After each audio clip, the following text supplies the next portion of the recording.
Hello and welcome back to Phasmophobia. The devs have shared this exclusive sneak peek into the difficulty rework, which I presume is coming with a Halloween update. Let's dive into it. First things first, there is an arrow to the right of Professional, meaning there is going to be difficulty above. We know this is going to be Nightmare difficulty, but we currently don't have details on it, but this will be coming for Halloween. Perhaps we can theorise a bit more about Nightmare based off what we have here. Something that immediately stands out is those two new symbols next to the map name, 16 tiles and 3 staircases. I would presume this would mean the map is going to have 16 rooms and 3 stories. This could mean two things in my opinion. Number one, we could get procedurally generated maps which scale with the difficulty, so the higher the difficulty, the more rooms we'll get, the more stories, etc., to make it more difficult to find the ghost. Alternatively, what I think is more likely with Phasmophobia is probably different variations of each map. So say if you play on Amateur, they might lock off some of the rooms or some of the different levels. For example, you might only play on the ground floor where you have less rooms. So you will be able to find the ghost a lot easier, hence an easier difficulty. But then as you move the difficulty up, they might introduce new floors, and so more rooms as well, etc., making it much more difficult to find the ghost, pinpoint where they are, hence the added difficulty. Let's now go through the bullet points to see how the difficulties are going to be affected. So point number one, the ghost. And that's all we have. So not much else to draw from this, very mysterious. If I had to take a wild guess, if I had to speculate, I could imagine them making the ghost wander more on the higher difficulties, because I think that would scale perfectly with the difficulties. On Amateur, Intermediate, the lower difficulties, the ghost maybe wouldn't wander as much, so you would get a lot of interactions near the ghost room. You would get most of your evidence near the ghost room, very easy to pinpoint, and once you have located them, very easy to complete the mission. I can see on the higher difficulties they could scale this, they could make the ghosts wander a bit more, especially if there's more rooms with the high difficulties, as we speculated earlier.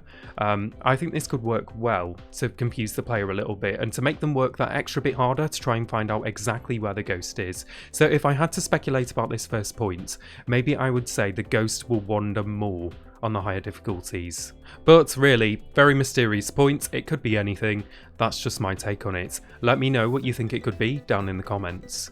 For the second point, we have no setup time on Professional, something we're familiar with already, so Professional and Nightmare I'm guessing will have no setup time at all. Amateur has 5 minutes and Intermediate I believe has 2 minutes. So for those not familiar, the setup time, you're basically safe, you can't get hunted, unless you fail a Ouija board question which ends it prematurely, and also I believe your sanity drains a little bit slower, but yes, a concept we are familiar with already.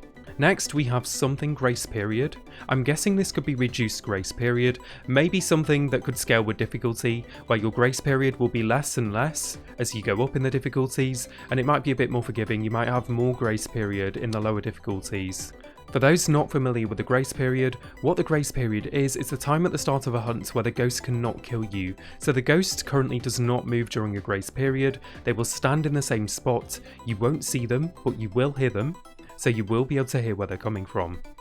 The grace period is necessary because if you get trapped in a room and they spawn in the doorway, and they start a hunt, you're dead and there's not much you can do if there's nowhere to hide in that room. So the grace period is a little bit of warning to allow you to get moving, get to your chosen hiding spot, start running, etc.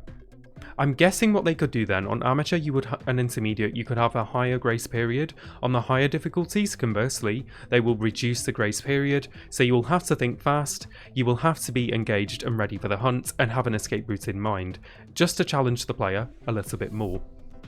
Something that I feel could scale very well with difficulty, so my guess is that that is what they are going to do with this one. The next point, we have long hunt duration here on Professional. I think this one is pretty self-explanatory, so at the moment the hunt length scales with difficulty. I'm guessing this is something that they will keep in the game. So Amateur is currently 25 seconds, 35 seconds on Intermediate, and 50 seconds on Professional. I'm guessing Nightmare could be even longer. My only concern with this point is that once you played a decent amount and got a decent grasp of the game, hunts can often feel like more of an inconvenience as opposed to a threat. If they do make hunts longer than 50 seconds on Nightmare difficulty, I feel like it could get a little bit tedious and won't really add much difficulty.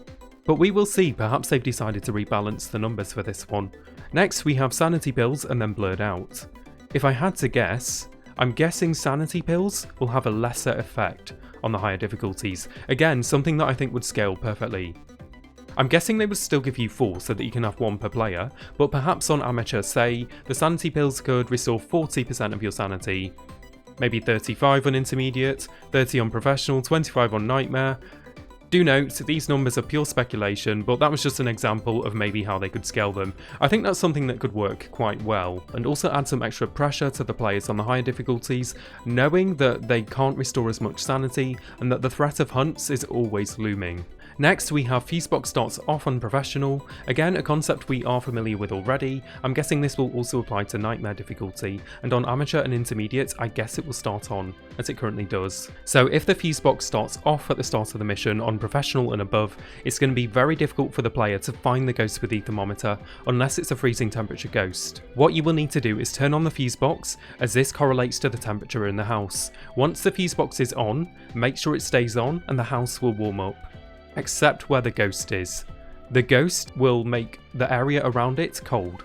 If the ghost is wandering, this could extend to multiple rooms, but if they're not wandering too much, you might just get the cold temperatures in the ghost room. So on the higher difficulties, this feature adds another layer of difficulty, because you can't just walk in instantly and find the ghost with a thermometer, like you could in the old days. You have to use it in conjunction with your other equipment, in order to pinpoint and locate the ghost.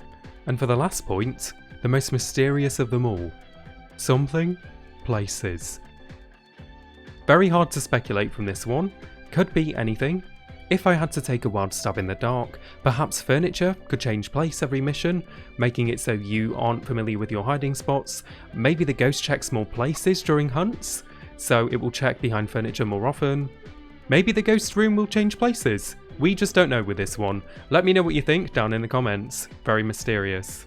So that's all for this little sneak peek into the difficulty rework, which I presume would be coming with the Halloween update. A big thank you to the devs for sharing this. Let me know your speculations, theories, what would you like to see, what do you think all these blurred out things mean, what do you think those symbols mean, times 16, times 3, etc. Let me know everything down in the comments. I hope you enjoyed the video, thank you for watching as always, don't forget to like and subscribe for more content if you enjoyed, and I will catch you in the next one.